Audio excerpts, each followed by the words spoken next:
Now loading this month's Leadership Live, where we dive in deep with today's top MedTech leaders, allowing you the chance to learn from the best. Leadership Live starts now.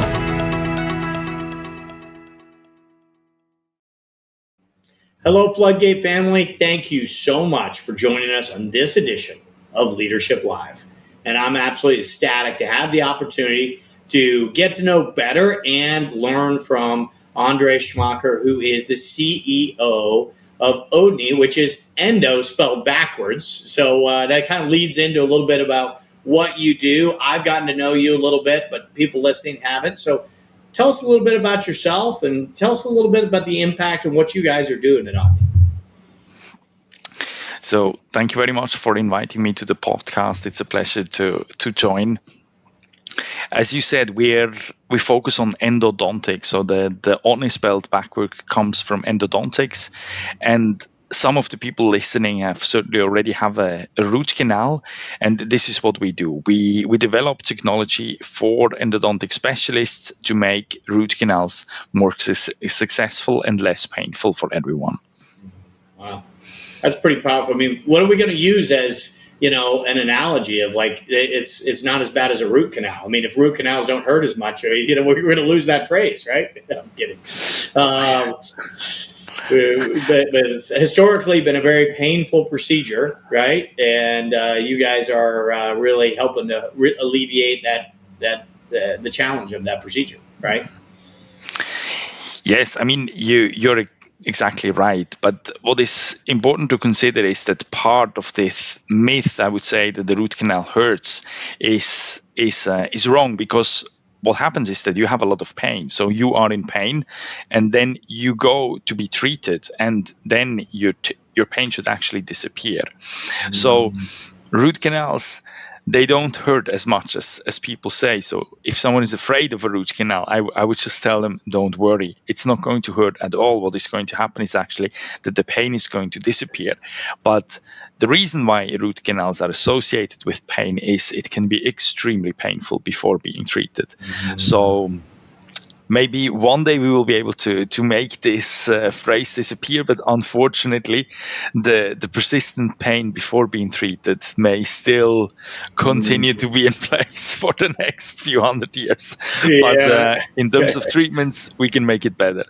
Oh, that's good. That's good. Well, I would love to really understand from you. You've had a great background and experience in leadership and building teams. I'd love to understand from you a couple things. One is, what do you think, to be a leader and develop in this medical dental space? What do you think it takes to be a great leader?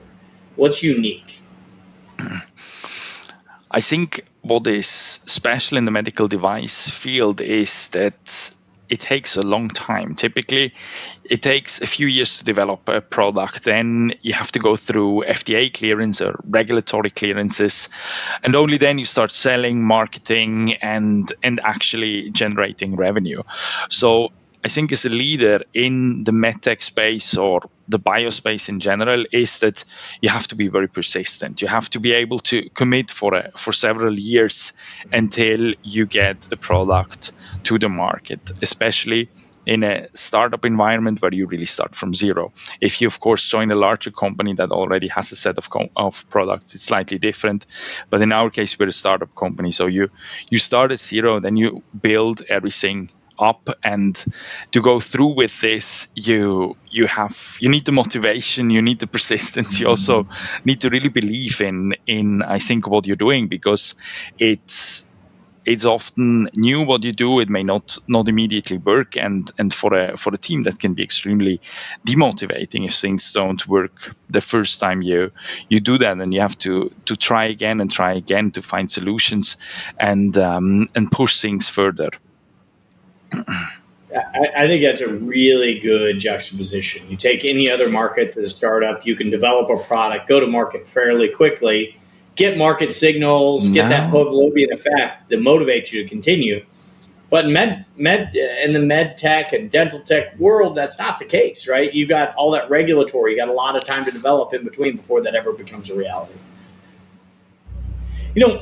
Andreas, I'm really curious. what do you think it takes to be a great leader in this, medical dental space? I mean, you've done a lot of interesting things. Curious, what have you found that's unique in those? What attributes are important?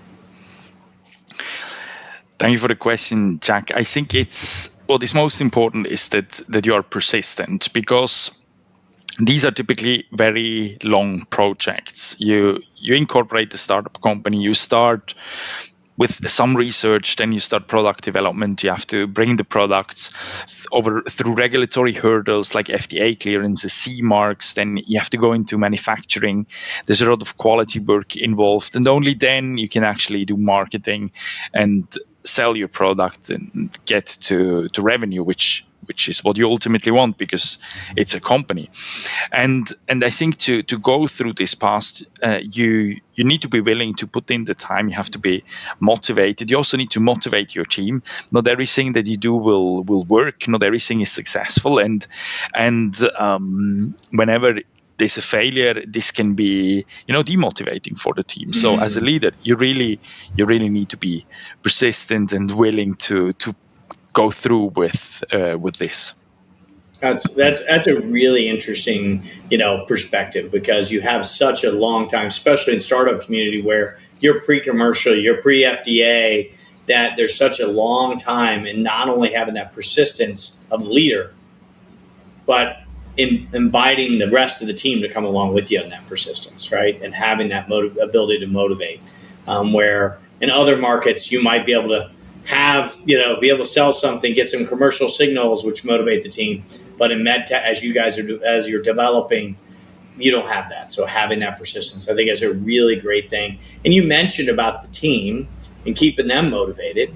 So how do you create that culture, especially in a startup environment? How do you maintain that culture as you start to grow? What have you done? What have you seen that works? Mm-hmm. I think what is the key is to motivate others is your own motivation. And as for any management position, you need to be intrinsically motivated to have to transmit motivations to others. Mm-hmm. So in MedTech, I think that's relatively easy, because what you do is you change things for a patient or for a medical doctor.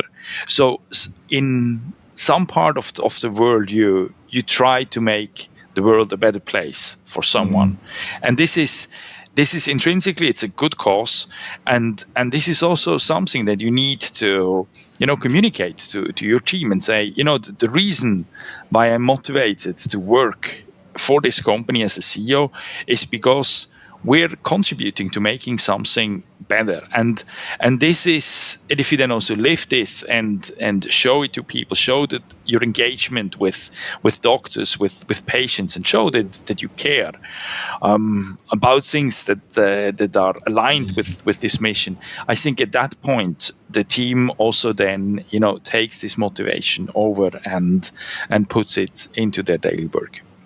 Yeah, no, I love that. I'm hearing, reminding me a little bit of that Simon Sinek why. Why do they do it? And I think for MedTech, we're blessed the fact that there's direct patients that are having pain relief, better lives. More, all those things are directly impacted. But the leader needs to believe it, have that motivation to pass that on and imbibe that team with it. I think that's really great. Now, I'm sure in this journey of startups and leading other teams, you probably did everything right, correct? Okay, I'm sure, yeah. So what are some of the lessons that you might have learned, that you could share to others so they might not have to learn the hard way? Mm-hmm. Yes. I mean, there's a lot of things that you do wrong. Also, in my case, I'm not a very, very first time CEO, but it's the first time in my life that I bring a company from zero to a multinational organization active in several countries, paying taxes, with registered relatively complex devices, manufacturing that is done all around the globe. This is, for me, this is a first time. And then there are a lot of errors and things that you can do wrong. what I mean, before going into some specific examples, what I think is extremely important is that you always listen to other people. You're never the first to do something with, maybe except some very few technical, patent related details or something. All the difficult things that typically go wrong, whether it's related to people management, to fundraising, to planning, to execution, these are all things that other people have already done wrong many times. So just by listening of what could potentially go wrong, you can actually go around many of those points. And to give you some examples, in our case, so what as a startup, what you always underestimate is how much time and money is required to get to the next milestone. And I think, especially in the US, people sometimes they raise like a little bit more money than they need. In Europe, people are usually, they do it in a slightly tighter way. But independent of how you do it, make sure that you have enough runway, because this is certainly something that in the past we have underestimated. When certain things don't work, you need to repeat them. It takes more time and money, and I think that's the number one thing. And then when it comes to people management, at the beginning, I mean, the hardest thing is always managing people, because you you like the people you work with. You want to like the people you work with.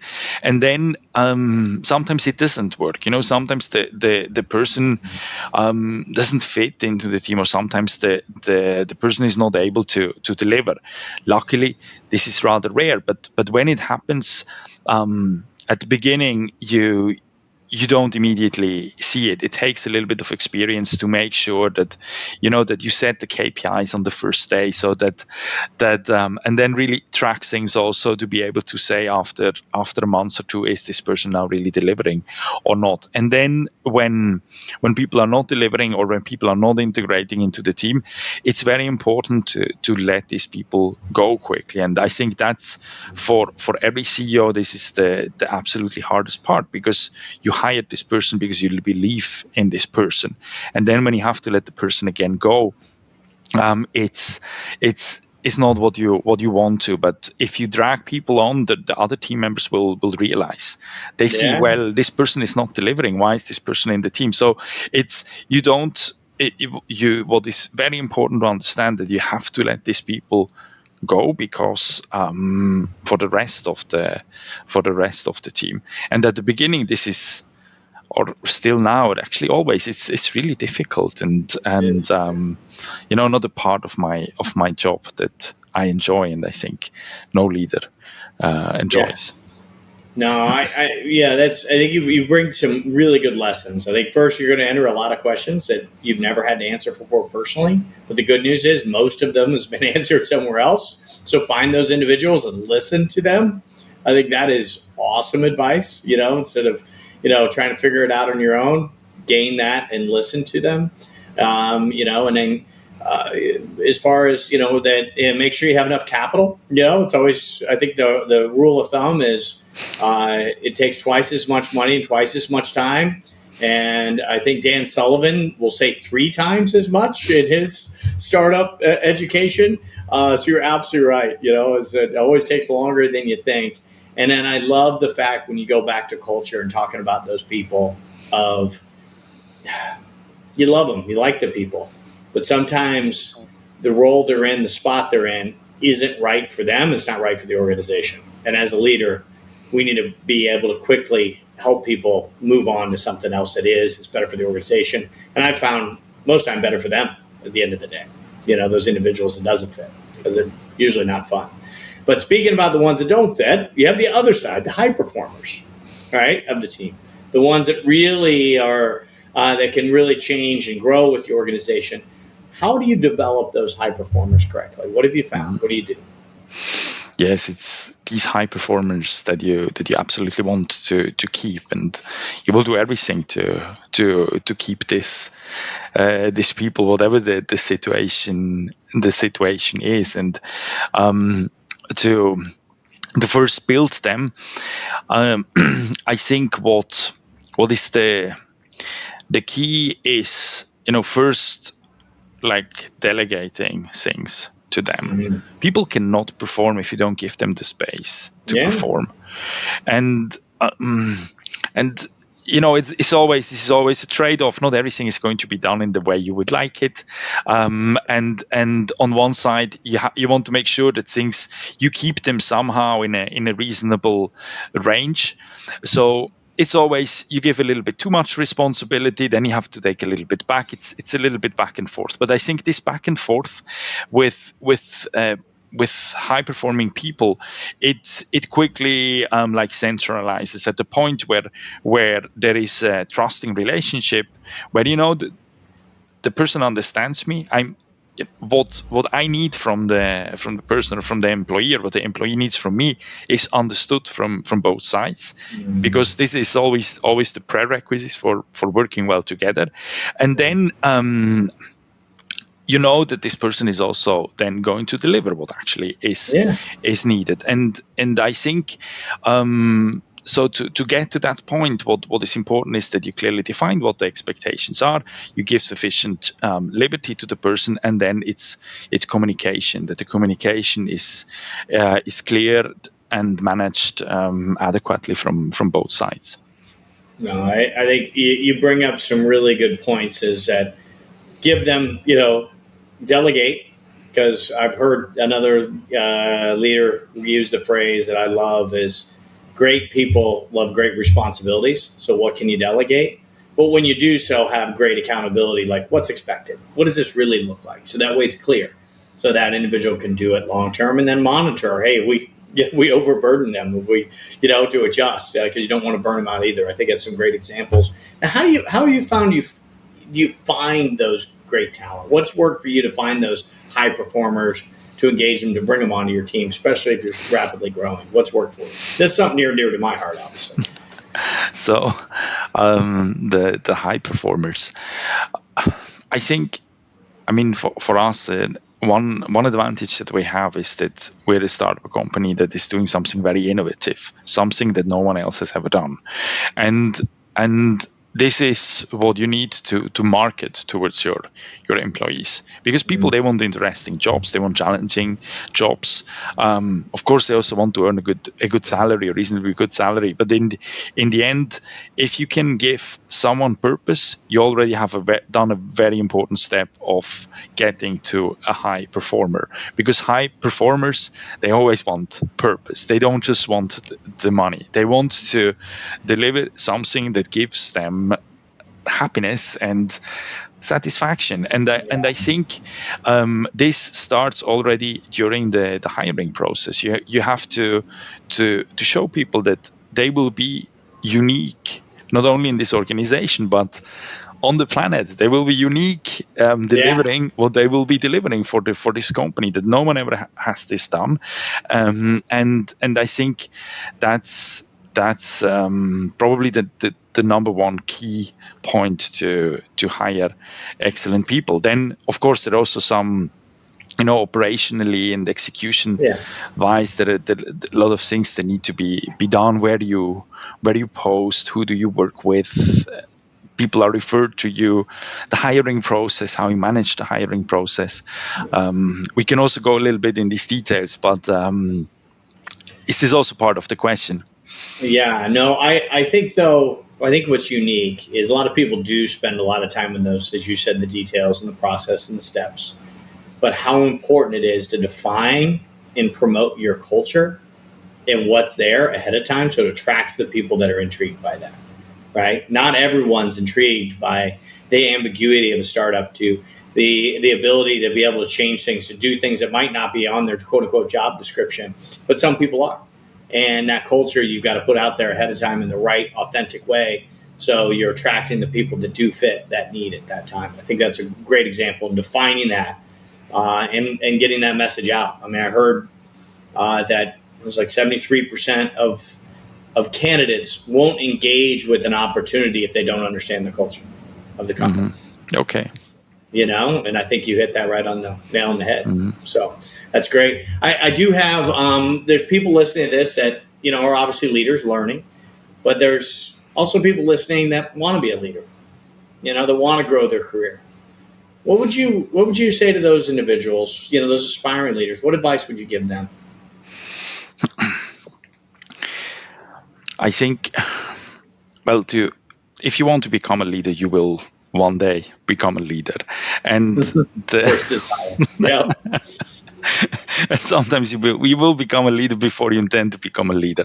This is, I think, what is important for leadership is, or you can, of course, you can push yourself to become a leader, or you can also more intrinsically become a leader. And if you intrinsically become a leader, this means that your environment pushes you to become a leader. At one point says, hey, why don't you lead this? I think Right. you will just do it in a better way than we can do, and we would be comfortable. So maybe let's have a look at this situation. It may be more important in the current context. And there, let me just think for a second. What I'm now thinking back in my career when people around me said, why don't you take over? Why don't you lead this thing now, whether it was a company or a project?